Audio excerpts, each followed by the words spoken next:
Good morning, Boker Tov. It should be a good morning for Klal Yisrael. It should be Besoros Tovos. Our hostages should be brought home. Our soldiers should return to their families. We should mark a sweeping victory for Klal Yisrael.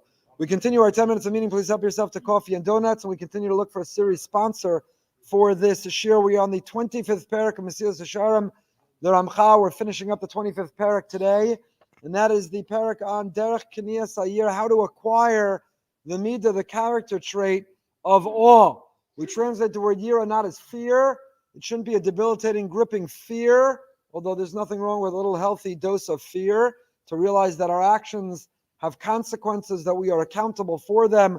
We should recognize that we answer to a higher authority, but also Yirah from a sense of awe. There is someone and something so much bigger than ourselves. We're a little cog in a big wheel. There's so much more going on, and to have the mindfulness and the consciousness to live with that all the time. And the derech of Kiniyas Yirah, how do we acquire? How can we live and go through our lives not seeking happiness but holiness, not looking to indulge the next pleasure, but to realize there's a bigger picture, and what is our purpose, what is our mission in it, requires what we saw last time, what the Ramchal calls hasmadas hisbonenus v'istaklos hagadol, to be a masmid, but not a masmid in the classic sense of the way we think of the word masmid. The word masmid means to be diligent, to be consistent, to be constant.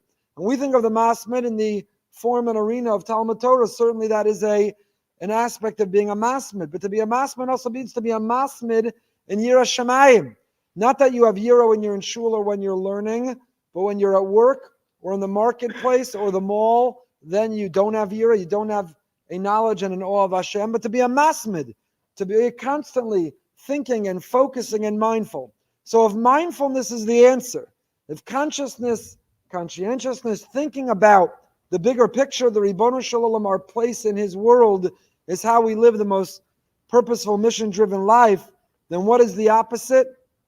What is the antithesis? What is the obstacle or impediment? Nimtza shkmo sherav hisbonenu derech liknos hayirah tzmidis, hesach hadas ubitol ha'iyun hu ha'mafsid hagadol shalah. The opposite and the antithesis is bitol ha'iyun, the opposite of being a masmid. If we allow ourselves to be distracted, if we are fragmented, if we are divided, then a person can't live with a sense of awe. You can go through your day and you're so focused on scrolling or keeping up or watching or following or debating or arguing or buying or enjoying. We're so distracted by all the other things. You wake up at the end of the day and you know, Taka, I forgot there's Hashem. I forgot I was going to live this day different than all the others. I forgot I'm here for a purpose and a mission. I forgot I'm capable of discipline and sovereignty over myself. The obstacle, the impediment to a life of Yirah, to the most purposeful life we could have, is hesach hadas, is disruption, interruption, is distraction. And never in history have we lived in a time in which that challenge was greater than right now. The gift of technology, which gives a lot of freedom and opportunity and gift, is also a tremendous challenge. A challenge of living a life of hesach hadas, of absent presence, a life of multitasking, so we're not really focused, a life of the opposite of essentialism, but being divided across so many platforms and focuses simultaneously. It's the mafsid hagadol. It is the greatest distraction. And it doesn't matter whether it's machmas trados. Maybe a person says, I'm overwhelmed by obligation, I'm anxious, I'm worried, and it's all reasonable.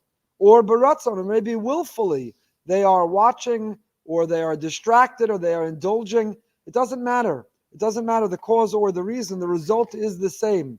And the result is that if we're not focused and fixated, if we're not very much connected to the bigger picture, to Hashem's presence, to what's our role, to what does He want me to do, to what will give Him nachas ruach, to what am I meant to be doing in this moment, that we easily could find ourselves making the wrong choices, having judgment which is clouded, sabotaging our own success, wasting and squandering time, doing irreparable damage. The answer is to be a masmid, to constantly feel His presence, to constantly know that we are answerable and accountable to Him, to constantly feel His encouragement, His support, and His love, to know He's always by our side and looking over our shoulder.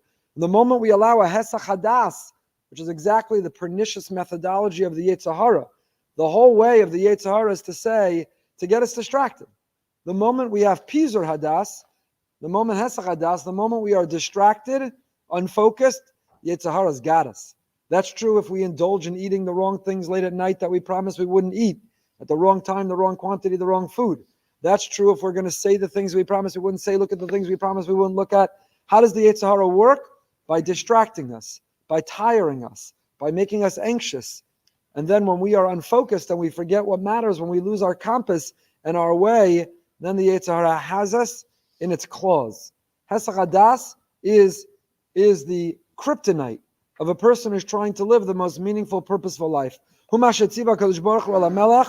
this is why Hashem commands the king. The king has to have a Sefer Torah, 2 Sefer Torah. Why? So that the king can constantly turn to it, look at it, be lifted by it. Leman Yilmad, so he will learn. Yirah. So what do you mean? The king is a graduate of yeshiva. The king undoubtedly was one of the Mitziyanim. To rise to the level, to be appointed, to be elected a king of Israel, he must be outstanding in the yeshiva, outstanding in shir. So certainly he's learned Torah, certainly he's acquired Yirah. Why would the pasuk say, Laman Yilmad Yirah? So that the king will learn to live with awe, with fear, with awareness of Hashem. It must be, Yirah is not nilmedes, Yirah is not ever fully acquired. You can never put a check mark, you never say I'm done, you're never finished, you never get a degree, it's never complete. It's minakriya bilti nifsekas. The king walks around with a Torah because we know that power corrupts absolutely, and the king who tastes that power needs to constantly review, constantly recalibrate, constantly return to the moral clarity that only Torah can provide. Usadaktek sha'amar laman yilmad liyir v'lomar laman yira, l'she'ena yira azos museges b'teva ki adarabba, rechoki mimenu b'nei gashmias hachushim, ve'ena niknes ela ayidei limud. It's not something natural, it's not something you intuit, it's not something that's acquired through osmosis or by accident. Laman yilmad, the king has to study. Now you'd say you study lamdus and chakiras and halacha. Yirah is for the people who can't learn. When I was in yeshiva, having good midos and growing in Yirah Shamayim, that was for the people who couldn't learn well. If you were smart, you learned well. Lamdus and halacha, you were the top shiur. And the guy with the orchos tzadikim and the shari tshuva, the guy walking around preaching midos and Yirah Shamayim, he didn't have such a good cup. That guy, everyone knew you don't learn well, so you had good midos. If you could learn well, you didn't. And Ramchal is telling us the opposite. Laman Yilmad, Yirah is a limud. You have to learn it. You have to dissect it. You have to analyze it. There should be chaburas and chakiras. The king, Laman Yilmad. You don't just pick it up. It doesn't happen by accident. It's not that if you learn Gemara Rashi Tosfos, then you're also going to have tremendous Yirah Shamayim. Laman Yilmad. You have to dive into it. You have to learn it. It's not something museges b'teva. It's rechoka because of the gashmis hachushim. Because our body, the guf that houses our soul, is reinforcing constantly the opposite of Yirah. Don't listen to your moral compass. Don't listen to the neshama. The guf craves. The guf longs for. The guf has a drive and temptation. So how do you learn? You need hasmada. Person has to be a masmid in lemad yilmad liyira. You have to be a masmid not only in learning lamdus and halacha v'chula. You have to be masmid in the sugya of Yiras Hashem, of Yirah Shamayim. Hushia adam is born in ma'ayim b'davar hazeh tamid b'shifto b'lechto b'shachbo v'kumo at sheyikva b'daito amitas hadavar. Says the Ramchal, when you're going to sleep, when you're waking up, when you're on the road, when you're home, you're constantly learning, thinking about, talking about, engaging others on the topic of Yirah Shamayim, Yirah. Do you see Hashem? Do you hear Hashem? Do you feel Hashem? Do you hear Hashem talking to you? Do you talk to Him? Do you see Him in your world? It's a sugya. It's a sugya. That Hashem is found everywhere. Did you hear that rustle of the trees? That was Hashem.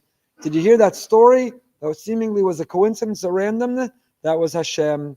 Do you know that this incredible detail in physics or chemistry, that's Hashem? You have to hear this unbelievable vort from the parsha. It's all Hashem.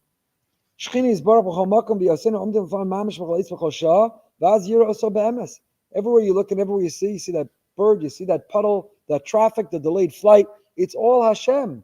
And if you're a masmid in seeing Hashem everywhere, if you're a masmid in Yiras Hashem, Yirah Shamayim, Huma Shahaya David HaMelech Mispal v'Omer, Horeini Hashem darkecha, ahalech ba'amitecha, yached levavi liyirah shemecha. Pasuk Til Pevav. I don't think anyone made it into a song yet. Still plenty of psukim in Tehillim. Horeini Hashem darkecha, maybe the first words, Horeini Hashem. Teach me, Hashem, your way, so I can walk in your truth, ba'amitecha. Yached levavi, unite my heart, liyirah shemecha, so I can live with an awe and an awareness constantly of your presence in my life. That is the derech kiniyas Yirah. Says the Ramchal, the way to acquire Yirah is to be a masmid and to equally be focused on eliminating the impediment. What's the biggest impediment? Distraction. Don't give in to distraction. Don't allow ourselves to be unfocused, to be distracted, because that is the biggest impediment to living this most meaningful life of Yirah. And with that, we complete the 25th parak. We are in the home stretch. Next week, we begin the 26th parak, Be'er Midas HaKedusha. We're up to the next midah in the formula of Rav Pinchas ben Yair, the midah of Kedusha, of holiness. We don't live for happiness, we live for holiness. 15 minutes, 8:45, living with Emunah. Should be a good day for Am Yisrael.